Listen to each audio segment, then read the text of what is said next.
प्रिय छात्र कक्षा 10 देखिए एनसीईआरटी प्रकाशन की जो गणित की किताब है उसमें प्रश्नावली 3.3 का प्रश्न संख्या 1 का हम लोग अध्ययन कर रहे हैं। उस प्रश्न संख्या 1 में कुल 6 प्रश्न है। कितना प्रश्न है?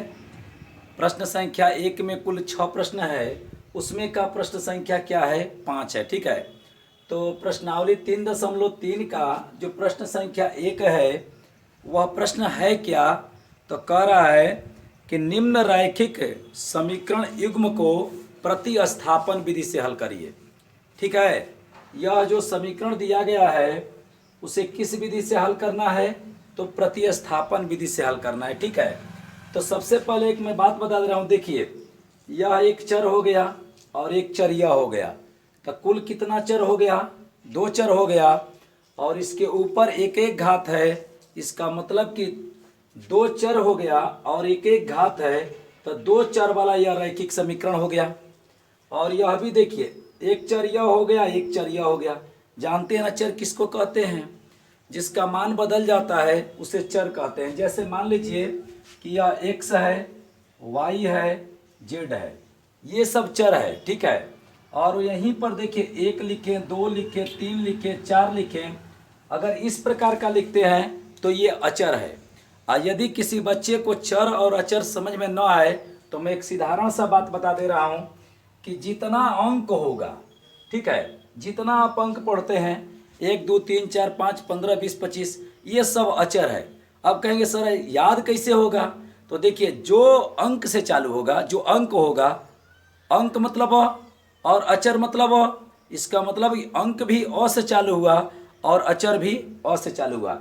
तो जो अंक है वह अचर होगा और जो एक्स वाई जेड है वह चर होगा। लेकिन इसकी परिभाषा ऐसे दिया जाता है कि जिसका मान बदल जाए उसे चर कहते हैं और जिसका मान न बदले उसको अचर कहते हैं। ठीक है, तो चलिए हम यहाँ पर देखते हैं कि यह एक चर हो गया, एक चर यह हो गया, तो 2 चर हो गया।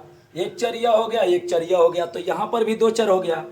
तो 2 चर वाला एक रैखिक समीकरण, यह भी हो गया 2 चर वाला एक रैखिक समीकरण। तो यह दोनों मिला के कितना हो गया? तो 2 चर वाला 2 रैखिक समीकरण। देखिए, 2 चर, एक चर एक चर, तो 2 चर और एक एक घात तो रैखिक और एक समीकरण, 2 चर और एक एक घात तो रैखिक, 2 चर वाला 2 रैखिक समीकरण। ठीक है, तो इस प्रकार के प्रश्न को हम लोग जानते हैं कि 2 विधि से हल कर सकते हैं। एक है ग्राफी जिसको आलेखी कहते हैं और एक को कहते हैं हम लोग बीजगणितीय। तो बीजगणितीय में 3 तरीका आता है। एक का नाम होता है प्रतिस्थापन, एक का नाम होता है वज्र और एक का नाम होता है विलोपन। कुल मिलाकर के 3 विधि से हल कर सकते हैं। तो मैं एक आपको बात बता रहा हूँ, तो हमें इसे करना है हल प्रतिस्थापन विधि से। किस विधि से हल करना है? प्रतिस्थापन। तो सबसे पहले इसको मानेंगे हम लोग, नाम रखेंगे समीकरण नंबर 1 और इसका रखेंगे समीकरण नंबर 2। ठीक है, और इस साइड में मैं लिख दे रहा हूं हल। ठीक है, अब मैं इस बताने की प्रक्रिया को प्रारंभ कर रहा हूं। देखिए, सबसे पहले कई प्रश्न बनाए हैं, सब प्रश्नों में आप जानते भी हैं, तो मैं बता रहा हूं प्रतिस्थापन का नियम क्या है। देखिए, समीकरण 1 से, इस समीकरण से x का या y का आप मान निकाल लीजिए। किस समीकरण से? समीकरण 1 से।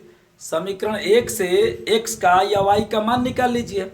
आज जब समीकरण 1 से निकालेंगे तो आप 2 में रखेंगे। यदि कल्पना करिए कि किसी का मन किया कि सर मैं तो 2 से निकालूंगा, तो यदि वह समीकरण 2 से निकालेगा तो 1 में रखेगा। क्लियर हो गया? 1 से निकालेंगे तो 2 में, और 2 से निकालेंगे तो 1 में हम लोग मान को रखेंगे। तो इस प्रकार की विधि को हम लोग प्रतिस्थापन विधि कहते हैं। तो देखिए, मैं बता रहा हूं, समीकरण ये 2 है, तो बताइए 1 से निकालें कि 2 से निकालें? तो चलिए मैं समीकरण 2 से, समीकरण ठीक है, 2 से, ठीक है, समीकरण 2 से मैं मान निकाल रहा हूं।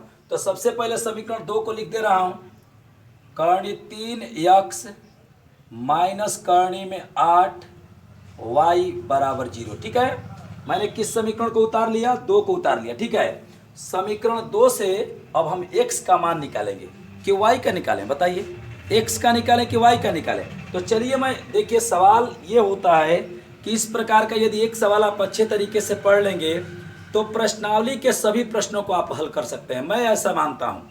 ठीक है, कब? जब नियम आप अच्छे तरीके से समझ चुके हों तब। तो देखिए मैं बता रहा हूँ, इसमें से बताइए किसका मान निकालें, एक्स का निकालें कि वाई का निकालें, आप ही के ऊपर डिपेंड करेगा ना। अब देखिए मैं एक्स का निकाल रहा हूँ, कर्ण 3 एक्स बराबर, इसको इधर पक्षांतर कर दीजिए तो ये ऋण है तो इधर जाएगा तो क्या हो जाएगा, धन हो जाएगा 8 वाई। देखिए x का मान निकालने का मतलब क्या होता है, जिसका मान निकालेंगे उसे आप अकेले कर देंगे। ठीक है, तो मैं इसे अकेले कर दे रहा हूँ, x बराबर, देखिए गुणा में है, ये ऋण था पक्षांतर हुआ तो धन हो गया, और ये गुणा में है तो ये भाग हो जाएगा, कर्णी 8 बटा में कर्णी 3, ये गुणा है भाग हो जाएगा, और यहाँ पर y। ठीक है, हमने x का मान निकाल दिया, किस समीकरण से निकाल दिया, तो 2 से निकाल दिया। तो जब हम 2 से x का मान निकाल दिए हैं तो बताइए इस मान को किस में रखेंगे, तो समीकरण नंबर 1 में। तो लिखेंगे समीकरण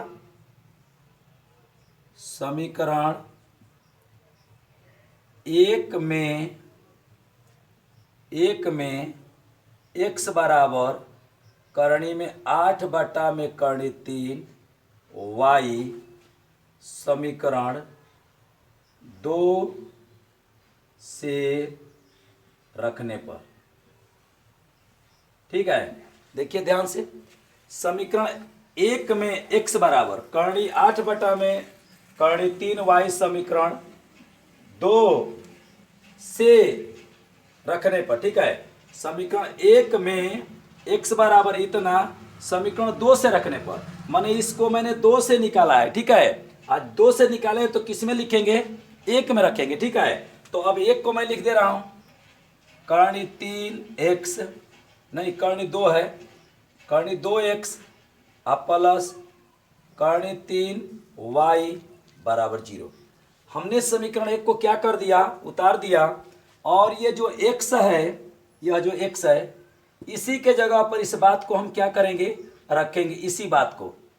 देखिए मैं 1 से पहले ही बताया कि जब 1 से मान निकालेंगे तो 2 में रखेंगे, यदि हम 2 से निकालते हैं तो 1 में रखेंगे, तो निकाले हैं 2 से तो 1 में रखेंगे। अब देखिए यहाँ पर इसको रख दे रहे हैं, कर्णी 2 गुणा इसके बीच में कर्णी 8 बटा में कर्णी 2 y प्लस कर्णी में 3 y बराबर 0। ठीक है, इसको तो मैंने ऐसे ही उतार दिया और इस x के जगह पर इसको मैंने रख दिया। अब क्या करें बताइए, अब देखिए क्या करेंगे, देखिए ये कर्णी 3 है इसलिए यहाँ पर ये गड़बड़ हो गया, यहाँ पर कर्णी 3 है तो यहाँ पर हम लिखेंगे कर्णी 3। ठीक है, अब देखिए इस कर्णी 2 का कर्णी 8 में गुणा कर दीजिए, तो कर्णी में 8 दूना के क्या हो जाएगा, 16y और बटा में हो जाएगा कर्णी 3 अब प्लस। ठीक है, अब इसको लिख दीजिए कर्णी 3y और बटा में 1 बराबर 0। ठीक है, इसका लौसा निकाल दीजिए तो कर्णी 3 हो जाएगा, कर्णी 3 में कर्णी 3 का भाग देंगे 1 होगा, गुणा कर देंगे कर्णी में 16y हो जाएगा। ठीक है, हर से लौसा में भाग देते हैं। ठीक है, और यहाँ पर प्लस 1 से कर्णी 3 में भाग दीजिए, कर्णी 3 आएगा, और कर्णी 3 का कर्णी 3 में गुणा कर दीजिए तो 3y हो जाएगा और बराबर 0। अब इसके नीचे आप क्या करिए कि 1 लिख दीजिए। ठीक है, अब देखिएगा यहाँ पर ध्यान से देखिए, अब करेंगे क्या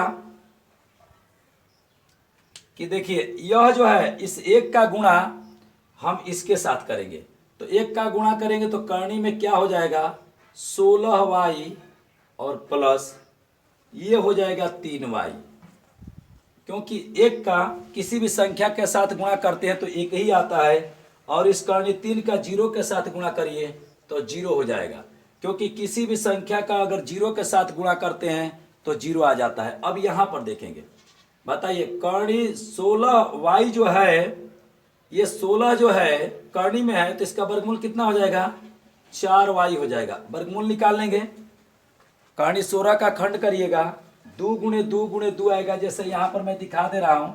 देखिए 16 का खंड होगा 2 गुणे 2 गुणे 2 गुणे 2, 2 दूना के 4 दूना के 8 दूना के 16, और 2 में से 1 को आप क्या करेंगे निकालेंगे, यहाँ से भी 2 में से 1 निकालेंगे, तो 2 दूना के क्या हो जाएगा 4 हो जाएगा। ठीक है, वर्गमूल निकालने की 2 विधि होती है, एक को हम लोग कहते हैं गुणनखंड विधि और एक को कहते हैं भाग विधि। प्लस अब यह हो गया 3y और बराबर क्या हो गया 0, 4y में 3y जोड़ेंगे 7y हो जाएगा और बराबर हो गया 0। और बताइए y बराबर ये गुणा है, भाग कर दीजिए 0/7, तो y बराबर बताइए क्या हो जाएगा 0 हो जाएगा। y का मान आपका कितना आ गया 0 आ गया, y का मान 0 आ गया। और इस समीकरण को हल करके क्या निकालना था x और y का मान, किस विधि से, तो प्रतिस्थापन विधि से। अब जो ये y का मान आया है, y बराबर जो 0 आया है, उसे या तो समीकरण 1 में रख दीजिए या समीकरण 2 में रख दीजिए, या जो यहाँ पक्षांतर करके x को अकेले किए हैं यहाँ पर रख दीजिए। कहीं पर रखेंगे तो आपका y का मान क्या हो जाएगा निकल जाएगा। तो चलिए मैं इसको रख दे रहा हूँ समीकरण नंबर 1 में। ठीक है, आप उसका जिद नहीं करेंगे कि सर समीकरण 2 में क्यों नहीं रखे, आप किसी में रखेंगे तो सही हो जाएगा। देखिए y बराबर 0 समीकरण 1 में रखने पर, ठीक है, तो समीकरण 1 को मैं लिख दे रहा हूं, यहां पर लिख देंगे कर्णी 2x प्लस कर्णी में 3 y बराबर 0। देखिए मैंने समीकरण 1 को लिख दिया, समीकरण 1 को हमने इसलिए लिख दिया क्योंकि समीकरण 2 में ही मान रख रहे हैं, अरे समीकरण 1 में मान रख रहे हैं। अगर समीकरण 2 में रखते तो समीकरण 2 को लिखते। ठीक है, अब यहां पर क्या करेंगे, कर्णी 2 और इस x को उतार दीजिए और प्लस कर्णी में 3 और y के जगह पर क्या रखिए 0 बराबर हो गया 0। अब ऐसे करेंगे कर्णी 2x अब प्लस कर्णी 3 का 0 में गुणा होगा, किसी भी संख्या का यदि 0 में गुणा होता है तो 0 आता है और बराबर हो गया 0। अब देखिए कर्णी 2x में 0 जोड़ दीजिए तो कर्णी 2x हो जाएगा बराबर 0, क्योंकि किसी भी संख्या को यदि 0 में जोड़ते हैं तो वही संख्या प्राप्त हो जाती है। अब यह गुणा है x बराबर, देखिए 0 बटा में कर्णी 2 तो हो जाएगा x बराबर 0 में किसी भी संख्या से भाग देते हैं तो 0 आता है। देखिए कॉमन चीज मैं बता दे रहा हूं, यहाँ पर 0 है और यहाँ पर कोई भी संख्या दे करके यदि भाग देते हैं तो स्वयं 0 आता है। हमेशा कोई भी संख्या 1 2 3 4 5 10 50 कुछ भी रखिए 0 आएगा। लेकिन इसी को ऐसे देखिए यहाँ पर 0 1 रख के मैंने कर दिया, लेकिन ऐसे ही संख्या को बीच में रख दिया जाए, जैसे कोई संख्या यहाँ पर बीच में रख देते हैं, यहाँ पर 0 लिखते हैं तो यहाँ पर अनंत आता है। ये कॉमन चीज है जिसका अंत नहीं होता है वह आता है। तो बताइए x बराबर क्या आ गया 0 और y बराबर क्या आ गया 0, तो हमारा x बराबर हो गया 0 और y बराबर क्या हो गया 0। यही इस प्रश्न का क्या हो गया उत्तर हो गया। लेकिन अगर कोई आपसे कह दे कि सर कैसे समझेंगे कि x बराबर 0 और y बराबर 0 जो है हमारा सही है, तो इस प्रश्न में या इसमें या कहीं पर भी मान रखेंगे तो दोनों पक्ष बराबर है। जैसे देखिए यहाँ पर मैं दिखा दे रहा हूं, कर्णी 2x प्लस कर्णी में 3 y बराबर 0, लेकिन इसको जांच नहीं आपको करना है, आपको जांच नहीं करने के लिए कहा है। अब बताइए कर्णी 2 गुणे x के जगह पर 0 रख दीजिए प्लस कर्णी 3 y के जगह पर देखिए 0 रख दीजिए, तो ये अंक का 0 में गुणा होगा 0 होगा, प्लस यह भी अंक में 0 का गुणा होगा 0 होगा, और इधर 0 है यहाँ पर भी 0 है, तो 0 धन 0 बराबर 0। कहने का मतलब यह है कि अगर इस समीकरण में ये जो बायां पक्ष है इसमें यदि x और y का मान रखते हैं तो दायां पक्ष वाला आ जाएगा। और नेक्स्ट अगले प्रश्न को अगले वीडियो में हम लोग बनाएंगे। ठीक है, तो इस तरह से जांच करते हैं, x बराबर 0 आया है और y बराबर भी 0 आया है।